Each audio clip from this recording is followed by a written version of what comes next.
जेके बीरेश का आनंद लेवे कोई इमकुल ले लिहा लोग कहानी छोट सा लेकिन बड़ी बढ़िया प्रस्तुति। आइए बिरहा की तरफ चलते हैं। 4 लाइन भूमिका में भाव लिखा गया क्या बाबू। तो अगर पंच अपनी मर्यादा निभाए तो ईश्वर से ऊंचा परमेश्वर का आए। पंच करते सही फैसला ठीक वैसे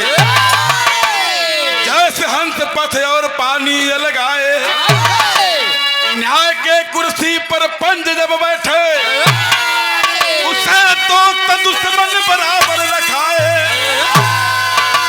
दूध को दूध पानी को पानी कर दे पंचों की बानी में खुदा जा खुद समाए।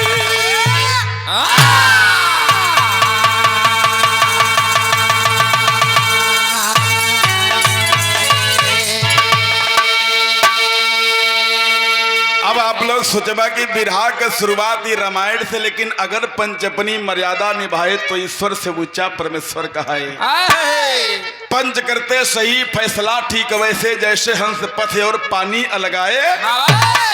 न्याय के कुर्सी पर पंच जब बैठे उसे दोस्त दुश्मन बराबर लखाए। दूध को दूध पानी को पानी कर दे पंचों की बानी में खुदा जा खुद समाए। 1 से 2, 2 से 4, 4 से 5 हुए तो पंच परमेश्वर हो गए। विराग मेन कोटेशन है, आप लोग धैर्य बना करके बैठेंगे आनंद लेंगे। एक लाइन गजल है बाबू, आओ।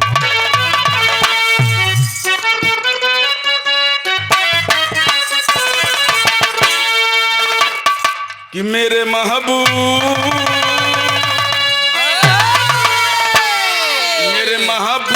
मेरे साथी बड़ा चाल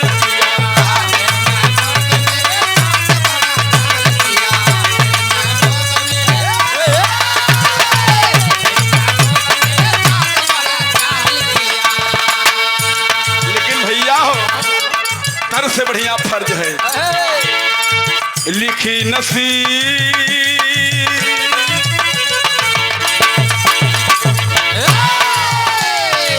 लिखी नसीब में जो बात वही होती है।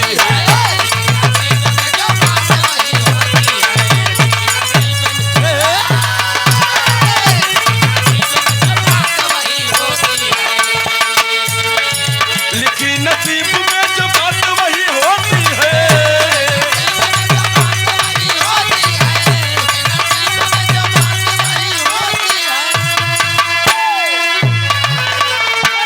कभी की कल्पना करने में कलम रोती है।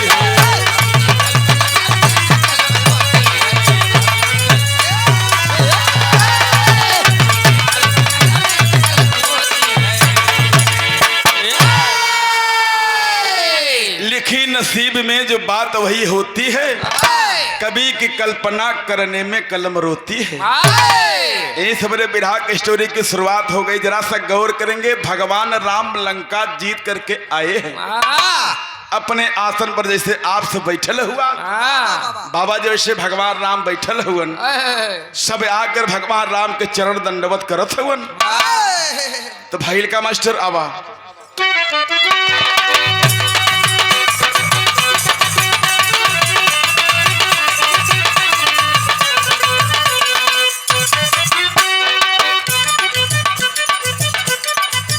ठीक है, ठीक। भगवान राम लंका जीत करके आए हैं। तो हुआ क्या मास्टर,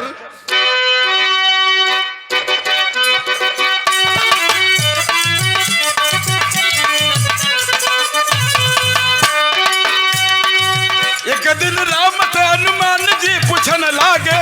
एक दिन राम से हनुमान जी पूछन लागे। नाथ अब नतमस्तक होते हैं किसके आगे।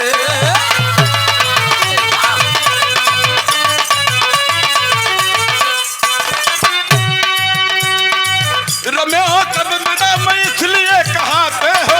रमे हो तब मेरा मैं इसलिए कहाते हो। तीनों देवता से पूजा तुम्ही पाते हो।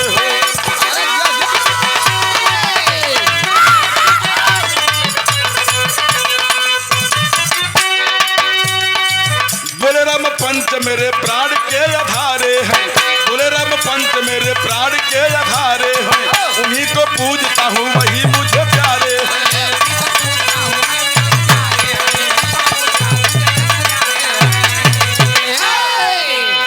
तनिषा कम्मे में बात के समझ ले आप सब। भगवान राम सिंहासन पर बैठल हुआ, सब जाके भगवान राम के चरण पकड़त हो। बगलियां खड़ा रहे हनुमान जी फूले पचकई लगे, फूले पचकई लगे तो भगवान राम देखें कहीं कस हनुमान जी इतने जब उन्हें उठत बैठत करत देखें तो लक्ष्मण जी धनुष पर बाण चढ़ाई दे। बनरे जात भैया से सवाल करत हुआ, कहे हनुमान जी का बता, कहे प्रभु का बताई, पहले इनका धनुष बाण नीचे करावत तब बताई के बात खाओ का। धनुष बाण जब नीचे करे कहीं बात का, कहे प्रभु हम जब से आवा तब से देखा सब तुहरे चरण पकड़ता। कहीं मतलब कहीं तो हूँ केहू के चरण पकड़ लो कि नहीं, आपका शीश कहीं झुकता है कि नहीं। तब वही समय कलन के प्रभु हमारे मन में एक बात बेधता, कहीं का कहें कि जब से आए है देखत है सब तुहरे गोड़ पकड़ाता, तो हूँ केहू का गोड़ पकड़ ल कि नहीं। पूरे सृष्टि के लोग आपको शीश झुका रहे, आपका शीश कहीं झुकता है कि नहीं। भगवान राम कहीं हाँ के प्योर हमारो शीश झुकेला, कहीं कहाँ कहीं जहाँ पंच वहाँ परमेश्वर, पंच में सदा परमेश्वर का वास होता, वही मेरा शीश झुकता है। हनुमान जी के ना मन बन करब कहीं काहे बतावत हो। बिरहा में एक गीत लगल मास्टर आवा,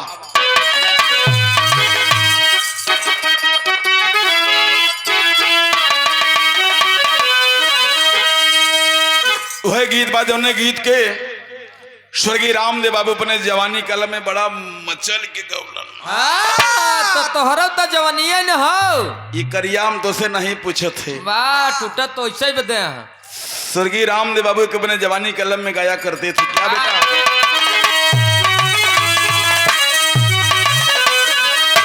करे हमारे पंजे, अरे हमारे पंजे बुरा जहीरा जड़ादा, ये चुलनी कौड़नी, ये चुलनी कौड़नी, अरे जहाजिया उड़ाईदा हमार पायत बड़ा हीरा जड़ाता।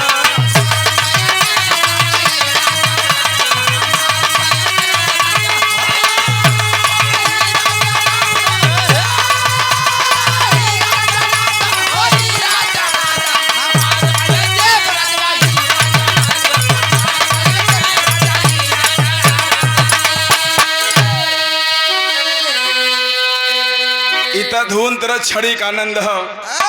वो भी भैया तू समझत हुआ सारी बात, लेकिन बिरहा के मेन कहानी होले भगवान राम से हनुमान जी एक बात कहलन। का कहलन महाराज, तब बोले हनुमानी, अरे बोले हनुमान रघुबर की समनवा, जबल न देखबी, जबल न देखबी, वो अपने ये नरमा, बोले हनुमान रघुबर के समनवा।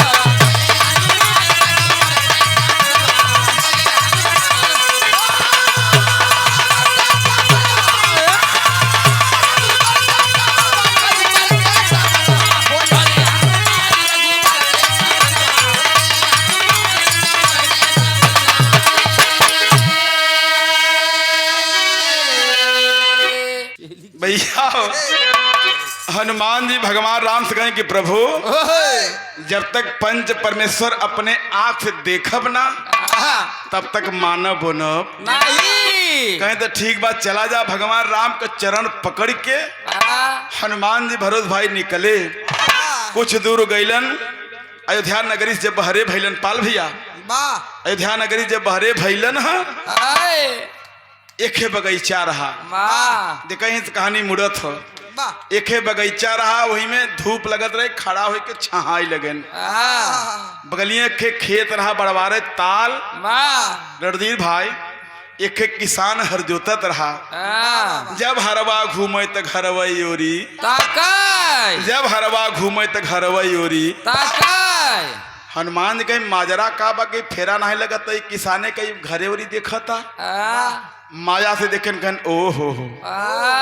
एकर मेहरारू खाना लेके नहीं आईबा।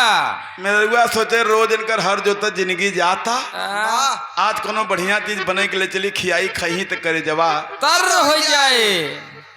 लगी रच रच के बाटी चोखा चावल दाल खीर बनावे घड़ी 2 बजाई देश जे बैठलो पुरनिया बाबू जानते कि हर एक रिश बड़ा नेवर हो बड़का बाबू तीने जने बिसाथ के करे पर या तो मेहरारू पर या तो लड़का पर या तो फिर बर्धई पर बम बर्धन के सुटकर था बर्धन चिमुर के चलत हुवन ता किसनमा से जब नाई रह गया बधा खड़ा कर पहुंचा घरे मेहरुआ सोचे इतना मेहनत से बनाए है डांड पकड़ के जब छटक के गिर जाए वो हमरे राजकुमार भैया वाला वो खड़ंजवई धैले है आचार्य तोप के ले चली हर पहुंचा देखे घरे ताला बंद कही ओ हो लगा तो हमके कहता शिव चर्चा में चली गई काई कहता शिव चर्चा मेहरुआ का शिव चर्चा में बहुत जाली और घरे के बाद ताला बंद पुतरी चढ़ गई हर मेहरारू खाना लेके आवत तो जब हनुमान जी ई देखे कहीं बस बस देख ले भगवान राम के कैसन पंच कैसन परमेश्वर भैया वहीं समय अपने माया से जैसे कृष्णवा रहा भरत भाई वैसे ही आकर शरीर के मतलब आपन शरीर बनाए लिहन वैसे मोट घाट वैसे मोछा उछा टाइट कही के धोती कुर्ता पगड़ी बांध के लगे ना मर रहा करे मेरे रुआ जब खाना लेके आए हनुमान जी देखे तो बिरहा में बड़ी कलस्कर गीत लगल मास्टर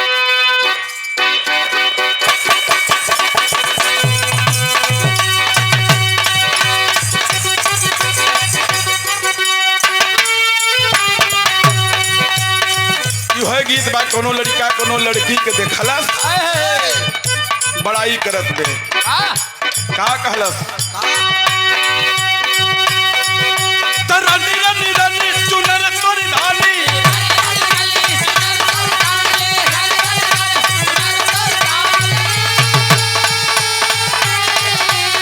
रनी रनी रनी चुनर तोरी धानी दुपट्टा हन मारता नयन कजरा रे गोरे घर हुला बाल काहे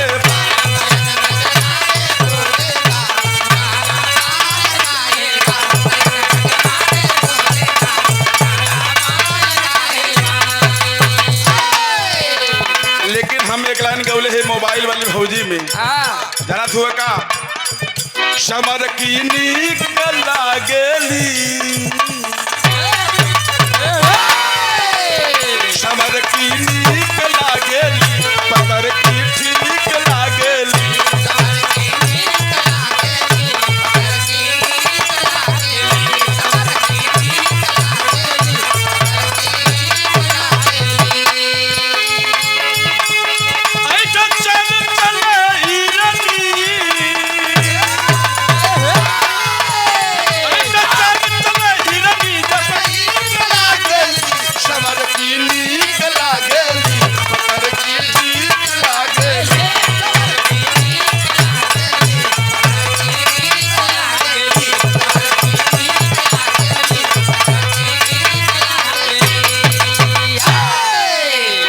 बात है बहादुर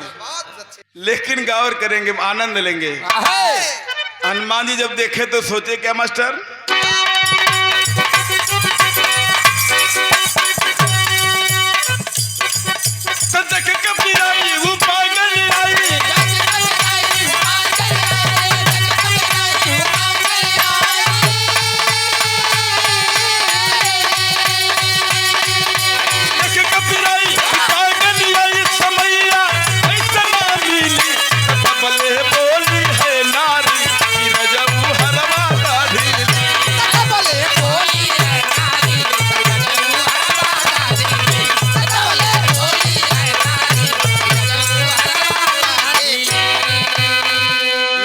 खाना लेके आवत हनुमान जी देखें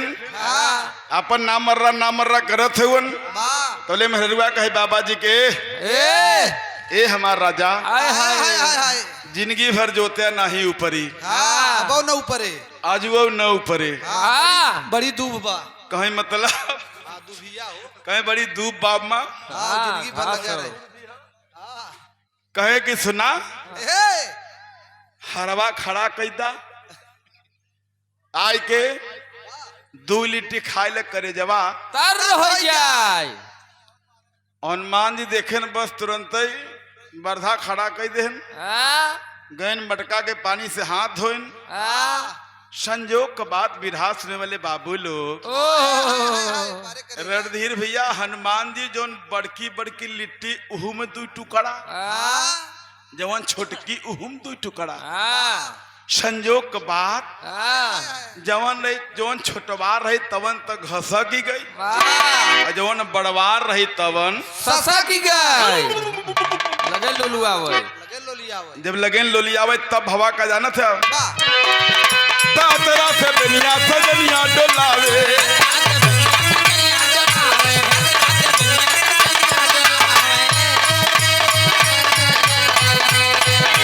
कभी खूब खाई गोरी हंस के बत्ती आवे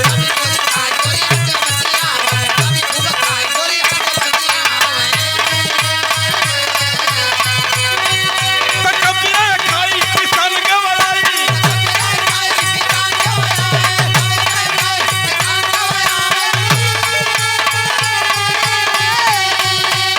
कभी खाई किसान गवलाई समैया ऐसा ना मिली तबले बोली है नारी रजब हरवा ढील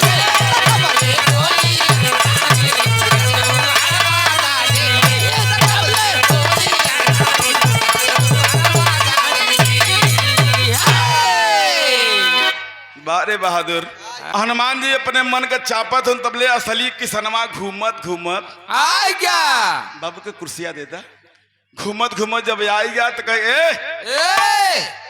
तई कैसे बे हाँ तई के मोहिनी टिका के है भाई हाँ ओए सरऊ हाँ मेहरारू हमार वाह और लिट्टी चोखा तू रेलत है हाँ तले मेहरुआ के कहे पर माई रे हाँ कहे को हाँ हनुमान जी कहे सैया हाँ जाय दे हाँ जाय दे ताल हो यहाँ बहुत भूत बैताल रहथिन हाँ किसनवा कहे तब तब जरा भूत समझ में आवत है अरे तो कहे हम भूत समझ में आवत है भैया हो ए हनुमान जी अपन चाप चुप के खान पिन उनसे बाबू कहते बतियावन जी हनुमान जी अपने मन का चाप के अपने माया से खेत लपत जोत के हाँ बरधा ढील के पहुंचन कहा कहाँ दुआरे वाह दुआरे जाय के बर्धन के चन्नी पर बांध के मकोला बना के दे देन बरधा ठेला ही लागे वाह कचकचाई के हाथ गोड़ धोएन वाह वह नीबी वाला तेल हाँ धरे नी कपारे पे धरेन मार यहाँ तक चुअत आऊं जने किरौना उरौना माछी न लगे अपन मस्त हुन किसनों पीछे पीछे गा देखे हनुमान जी केवल भगवान राम का पंच परमेश्वर देखे बिना वाह भैया किसनमा के मेहरारू का कलाई पकड़ के जब घरे में भीतर आई लगन तो किसनमा कहे कि लिट्टी खाया तो ठीक किया चावल दाल चोखा तक तो बढ़िया कैलस वाह अब लगता इज्जत खाए घरे में लेके जाता पता नहीं का करे लाख सोचे कभी ने लिखा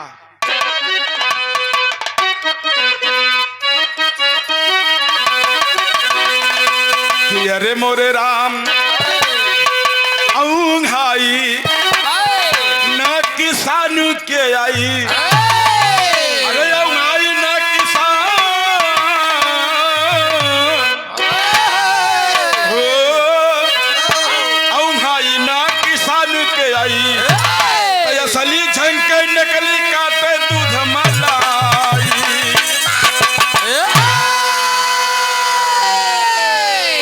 औंघाई न किसान के आई असली झंके नकली काटे दूध मलाई औंघाई न किसान के आई किसनमा सोचेला के बुलाई शंकर जी के बुलाऊ तो गांजा पी के टाइट होई ब्रह्मा जी के बुलाऊ तो पथन्ने लिखत हो ही, विष्णु के बुलाऊ क्षीर सागर में हो ही, लगा हनुमान जी करे कहे जय हनुमान ज्ञान गुण सागर, जय के विष्णु लोक हनुमान जी कहे चूतिये बका एकर मेहरारू ले हम भीतराने सरवा हम है बुलावता दूसर पन्ना नहीं मिला कि भैया ए, लागे अब हनुमान जी ग्रेटर हनुमान जी कहे बेकूफे बका सरवा हम है लग भीतराने हम है के बुलौतो बा यहाँ हुआ क्या मेरा दिमाग लगा बेटा आओ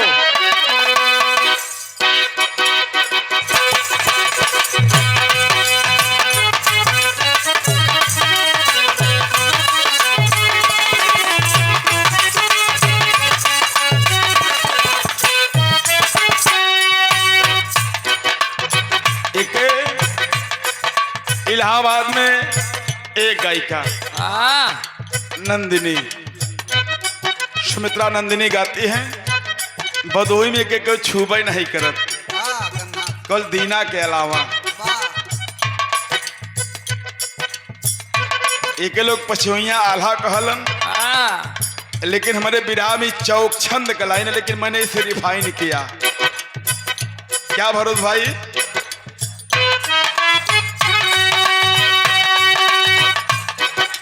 रन गइल तब चैन पड़े जागत जागत होई गवा बिहान हर किसान बना बाउर बा वो हर मजा मारे हनुमान हर किसान बना बाउर बा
रैन गईन तब चैन पड़े जागत जागत हुई गवा बिहान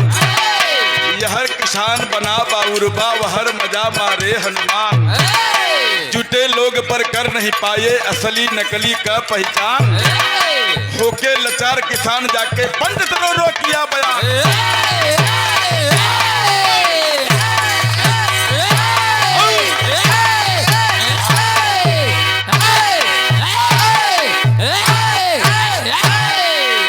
भैया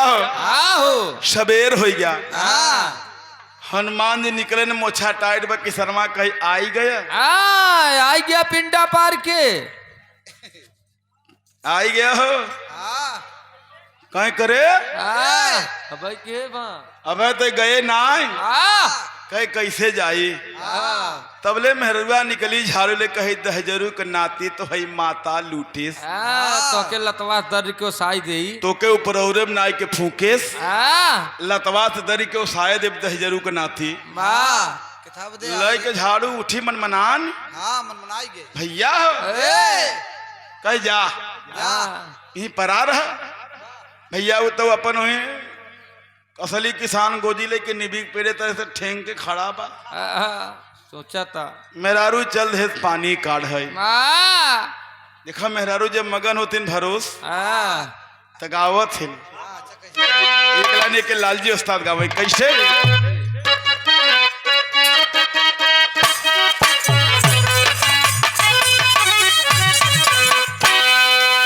उ सबके का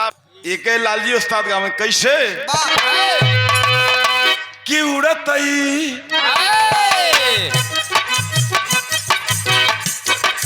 उड़त चिड़ैया कहे मारे बेईमानवा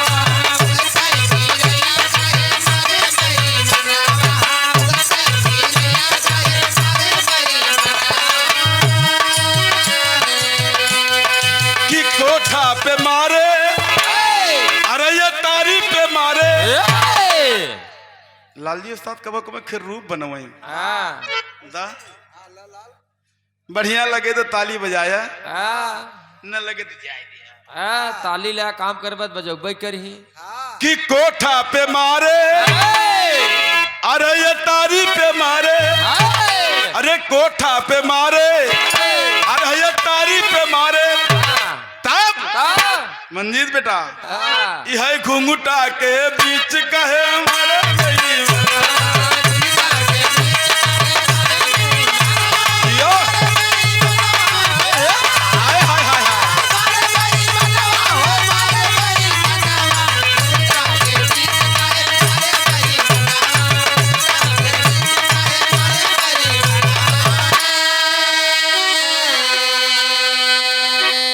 भैया हो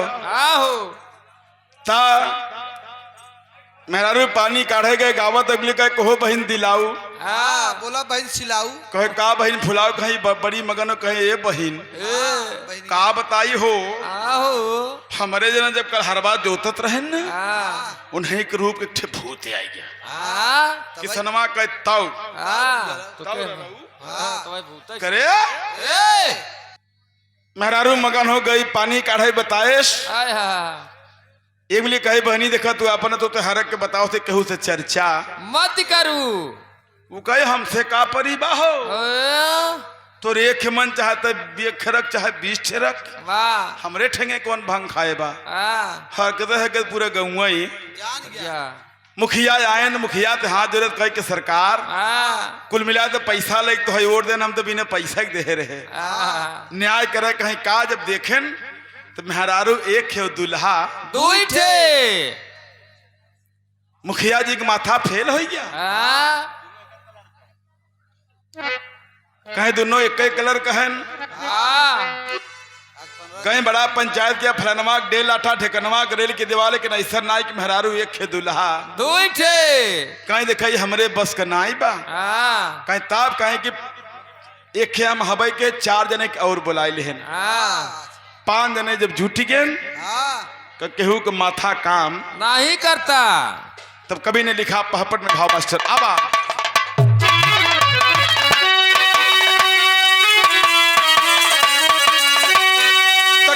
पंज तब किसान के समझाई पानी जाई ना पंज तब किसान के समझाई पानी जाई ना और ये सर निकल का दे भाई भेद बताई पानी जाई ना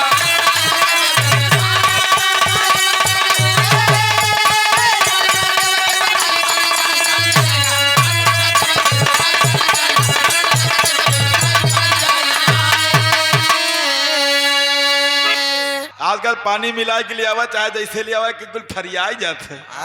देखे वो पैरामीटर थर्मामीटर में लगा ही बता दे तुहार पानी वाला हो कि बिना पानी वाला तो लिखना पड़ा कभी को क्या तो नारी कभी को ही पति माने अरे पिया के माने भूत हो और किसान का हल्का परिया देर न पाया सबूत हो तर्क वितर्क में कहीं बात रुछाई पानी जाई ना और ये सरल निकल का दे भाई भेद बताई पानी जाई ना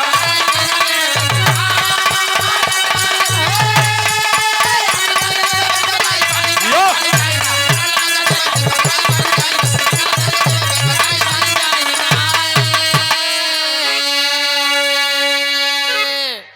कहें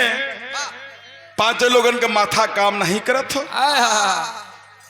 5 जने कहन भैया हो कुछ पैसा रखे किसनवा कहीं पंचायती में घुस्सव लगे लगा का कहीं का बा कहीं 5 तू सब दोनों जने मिल के एक ठे काम करबे कहीं का कहीं 20 फुट लंबा 20 फुट चौड़ा और 20 फुट ऊंचा दीवार बनौब लेकिन ऊपर ढलैया ना रहे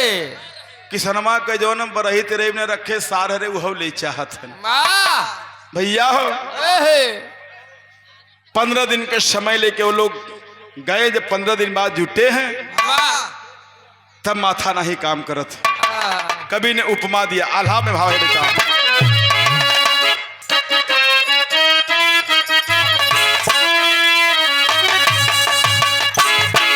तब पंच परमेश्वर के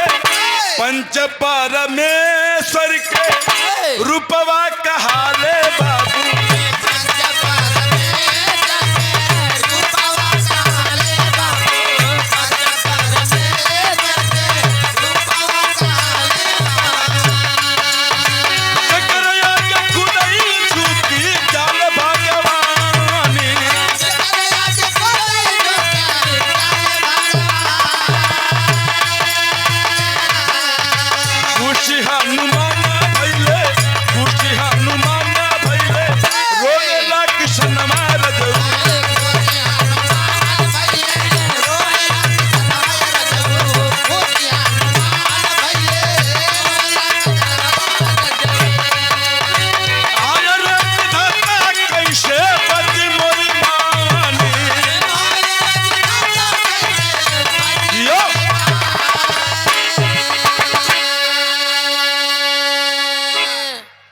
हनुमान जी खुशी हुवन,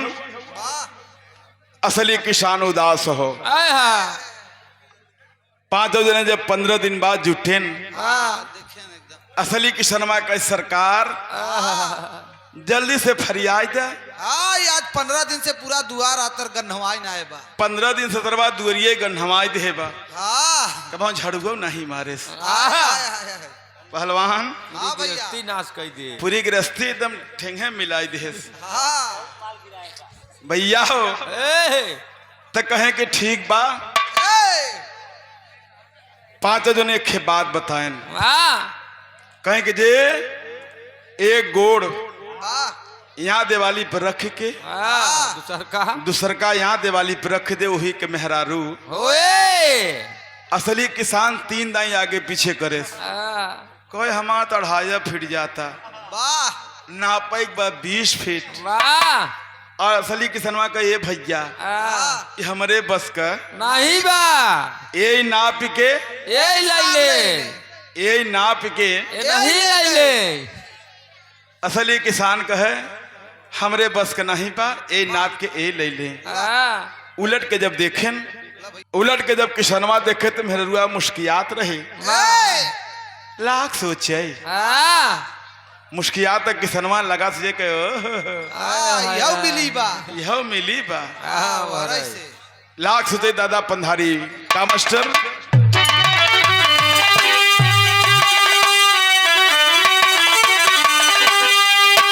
एक दादा पंधारी गाँव में जोने के लोग खड़ी कहलन का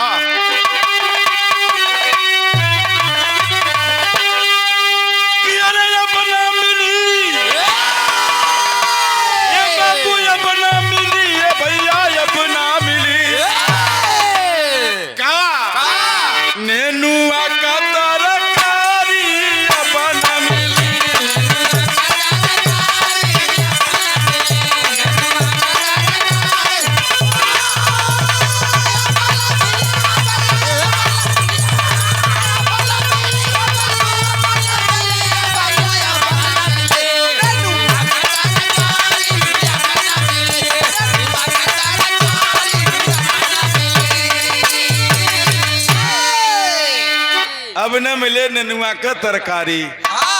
दादा पंधारी गाय रहन, अब न मिले नेनुआ का तरकारी। लेकिन अब यही में काजल शंका हो गई, कोनो तरकारी का तो मिलो चाहे न मिलो। बम्बई में 12 महीना 30 दिन 24 घंटा 8 पहर मिलत है। कुल तरकारी मिले, कुल तरकारी मिले, लेकिन स्वाद भले न बढ़िया रहे। लेकिन जब किसनवा देखे तलाक सोचे का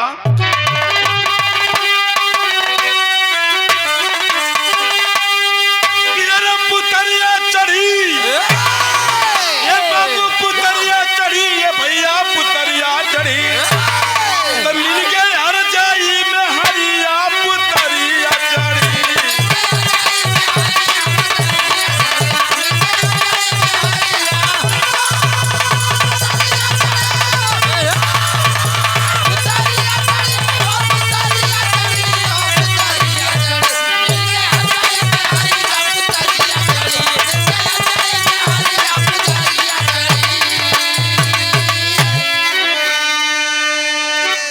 किशनवा देखे तो मेहरुआ मुस्कियात रहे, कहे मिल गई हरजाई मेहरिया पुतरिया चढ़े।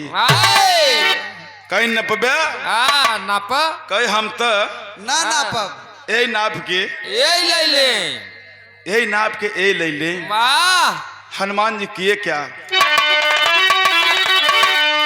तब कामड़ा के पिछन में नापे, अरे कमरे की लंबाई छंके किसान गई सभा में, अरे हमारी नाक कटाई मिल गई हरजाई मेहरिया पुतरिया।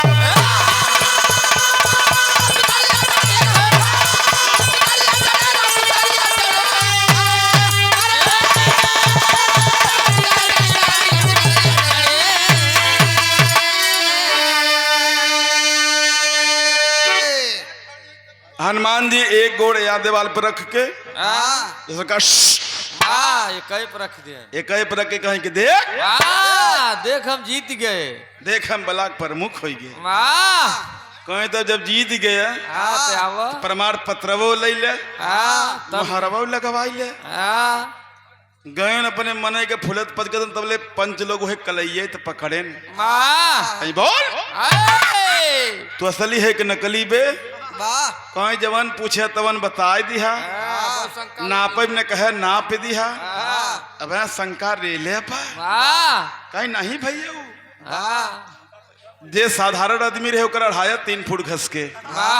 तू एकदम 20 फुट नापदा, तू असली भा है। कलाई पकड़ के बैठा लिए, कहे कि तुझे मर्यादा पुरुषोत्तम भगवान श्री राम की कसम। राम का नमो सुनत पूरी बैटरिए डिस्चार्ज हो गए, जेकर जिंदगी भर सेवा किया उन्हें किन्हन कसम धरावत है। हृदय पकड़ करके बैठ के दोबारा माँ जानकी भगवान राम का दर्शन हुआ, नेत्र खुला तो भगवान राम माई जानकी के लेकर के लक्ष्मण के लेकर तो कल देखला यही पंच यही परमेश्वर, यही मेरा शीश झुकता, दूसरा कोई स्थान नहीं है। सुन करके बात पश्चाताप के समंदर में गोता लगाने लगे। क्या मैंने अनर्थ कर दिया। अरे वाह भगवान राम कलैया पकड़ कहीं देखा ही नहीं, हमार शीश झुको तो दूसरा कोनो स्थान नहीं है। लेकर के जब चले तो कभी को आखिरी भाव देना पड़ा। गुरु बिहारी गुरु गणेश गुरु रामलाल गुणकारी